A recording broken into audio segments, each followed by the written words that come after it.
Hey guys, how's it going? So, as I said, today's review is going to be on the Mowl M. As I said, did an unboxing, already tried this thing, but I lost the external hard drive, video's gone forever, so let's go ahead, check this thing out in a formal review. Now the first thing that kind of comes to my mind when I see this thing is that it really reminds me of a Genesis. I don't actually have a Genesis, but there's a photo of it there, and as you can see, the M kind of resembles a Genesis, but it has slightly beefier rims.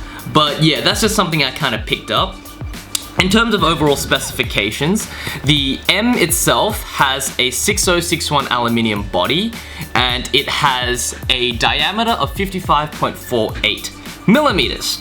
So that's kind of like mid-size these days, large to mid-size kind of yo-yo, and its absolute width is about 43.5 millimeters. So that's quite wide. That's probably on the wider side of yo-yos today. So in general, I think that this yo-yo is pretty well-rounded, I'd say it gives me 2010 vibes, 2010, 2011 kind of vibes, where monometals were still king. And as you can see there, the aesthetic of this yo-yo is also really nice. I think that's just part of the Mowl marketing and the Mowl branding. It's got a lot of nice, intricate laser engravings there, and as you can see, it's got a owl there, so the M. So I'm guessing this thing's like the M owl. Take the yo-yo apart, and just like the Surveillance, it has a very retro core. So Diffeo concave bearing. First guys to kind of do the whole Diffeo thing, so these guys have stuck to that traditional bearing. K-pads here, and not sure why mine came like this, but it kind of has like a clear silicone pad there, kind of reminiscent of maybe like an IR pad or something.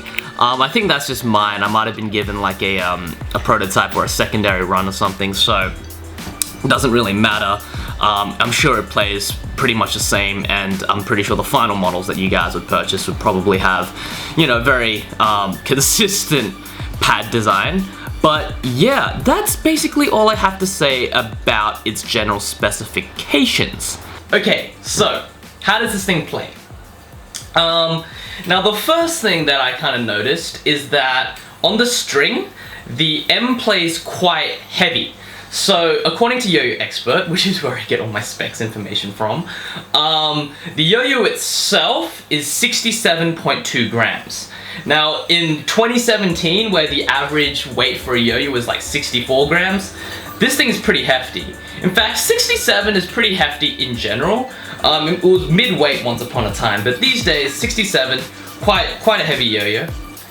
And I feel as if it gives it a kind of slower but stable feel on the string. So when I'm doing tricks here, the yo-yo itself, it feels kind of slow, it feels kind of sluggish, and it feels kind of like one of those yo-yos that you use for those intricate tech tricks as opposed to speed. One other thing I'd like to kind of point out, this thing really kind of takes me back to a time where yo-yos, bimetals kind of weren't in trend, and it just, like, the monometals were designed to be made premium and had this very expensive aura about them.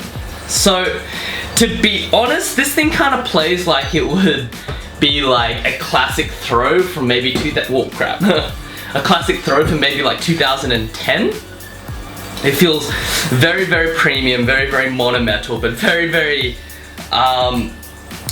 I don't want to say outdated, but like from a time that we're no longer in. So I think in terms of this, stability, spin time, it's got all of it.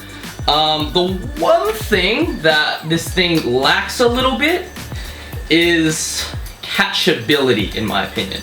So if I do all my generic, you know, normal axis tricks, it holds up fine. I mean, as you can see here, it can really just kind of deal with everything I throw at it. I can catch it relatively well as well, so but in terms of when I tilt this yo-yo horizontally, it doesn't handle it really well, in my opinion, because, okay, first of all, whoops, its weight is a bit heavy. So For me, I don't particularly like the feel of this thing when it's spinning horizontally.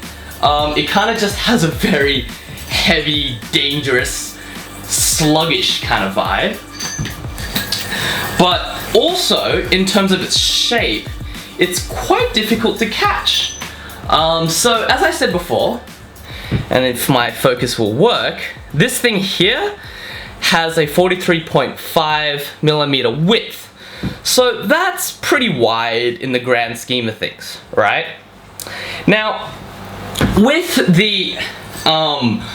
that width, right, the overall width doesn't really matter. It's kind of the distance between these two rims, right? That's kind of what you call the trapeze width or the catch zone, right? So the gap isn't really what determines how catchable a yo-yo is. It's just this width there. Now, as you can see there, compared to most yo-yos, it's pretty narrow, right? And that's what makes this yo-yo kind of difficult to catch. So its overall width is pretty wide, and that's great, but it's not the catchability factor. And because these beefy rims give this really heavy weight, you can see that I'm having kind of like a hard time playing with this thing horizontally. So I wouldn't say that this thing isn't capable of competition, but definitely not the most comfortable yo-yo to use horizontally. So, that's kind of my opinions on it.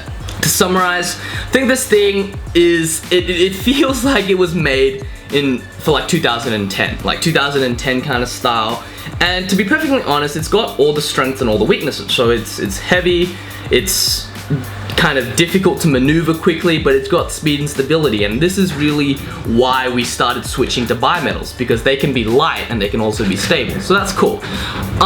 The next thing that I'd like to say is that great at stability, not good at horizontal. The only pitfall of this thing that I would probably steer clear of for competition, because I got a lot of horizontal tricks.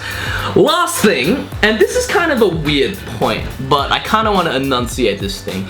This yo-yo's price point is around $70, okay? Now, this is, I really think that this is an interesting point, okay? $70 for a 6061 aluminium yo-yo isn't very price competitive in this point in time. So most kind of yo-yos would be probably like $40 at the upper end for a 6061 aluminium yo-yo. That being said, Mowl has done a really good job at making this thing feel and play a lot more premium than the specs really point out. So, you know, the artwork, the branding makes the yo-yo look really, really tight, really, really premium. The playability of this thing, it doesn't feel like it's pumped out of a Chinese factory, but that's the reality of all yo-yos these days. But it doesn't feel like it feels like it's been made, handcrafted. So I really feel that for what it is technically, and by technically I mean the material, how it's made, where it's made, $70, a bit steep. But in terms of how it plays, how it packs a punch, the branding, the image, hey, maybe they just might be able to get away with it. But yeah, those are my thoughts on the M.